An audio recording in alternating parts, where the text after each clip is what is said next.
an honor to have you here for the second year, giving a welcome, and we look forward to a lot of great things from the city as well. So I'm going to kick off with just a few slides, and then we'll get into the real experts. But I've been thinking a lot about resiliency growing up here in Miami Beach.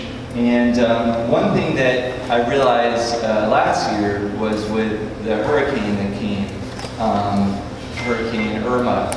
That was last year, right? It seems like 5 years ago. But as I was driving on the turnpike to get out of Miami Beach with my little dog in the car, I thought, wow, we've been thinking about resiliency so much and sea level rise, and we all know about that, but have we been thinking a lot about hurricanes? And so that got me researching a little in the Miami Herald archives, and I came across this image from the Florida Memory Project. Does anyone know what bridge this is? Any historians happen to know? Alan? Oliver? Yes, so this is a Holliver Bridge that connects now Bal Harbor to Holliver. And this is right after the 1926 hurricane. It was called the Great Hurricane of Miami.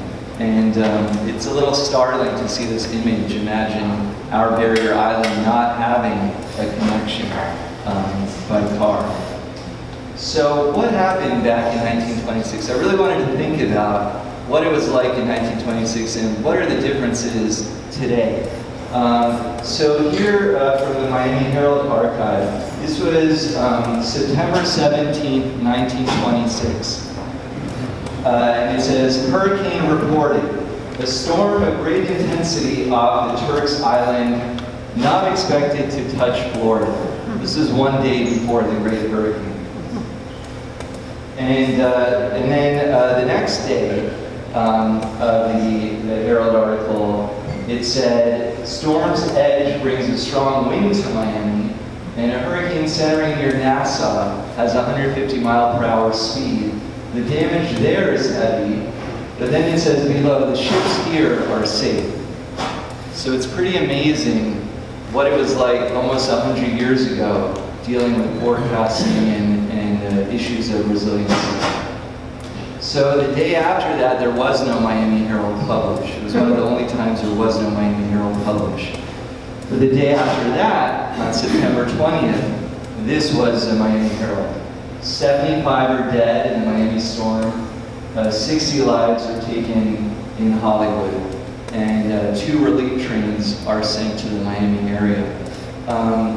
The observers of the damage estimated at that time the average cost of repairing a house was about $500, which is about $7,000 in today's dollars.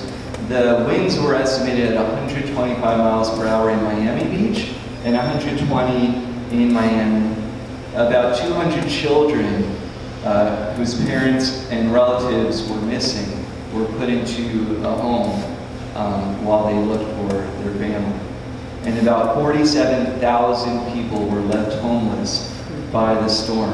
And by the way, those ships that were safe, 90 vessels sunk or were damaged in the Miami River and 49 in the bay. And the city of Miami went under martial law at that point. And what was interesting in reading the little research that I did was that there were no commissioners in Miami at the time. They were all up north, because that's what people used to do back then. They'd go up north in the summer. So the first one to get back became the acting mayor at the time, and there was a Herald article, opinion piece he made that was on the front cover saying, "We will rebuild," but he was the only one, he was the first one to come back. So they had martial law. The city of Miami Beach actually divided into 16 districts with what they called a dictator overseeing each district at the time to make sure that things could be safe. And here's a photo, a pretty poignant photo of a wood-framed house in Miami Beach after the storm. Pretty stunning. And so it's interesting, obviously after that storm, you don't see too many wood-frame homes in Miami Beach that were built after 1926, and for a good reason. The concrete homes are much better than the wood frames. So this is a very different picture than what we have today. Today we almost have too much information. You know, we, thank goodness, have hurricane radars that we actually know when something's forming off the coast of Africa. And I remember during Irma, you know, people were going to Orlando and then they checked the radar on the phone and, oh, the hurricane's going this way, all right, let's go somewhere else. It's just an overflux of information. And so we do have this information about sea level rise and its projections.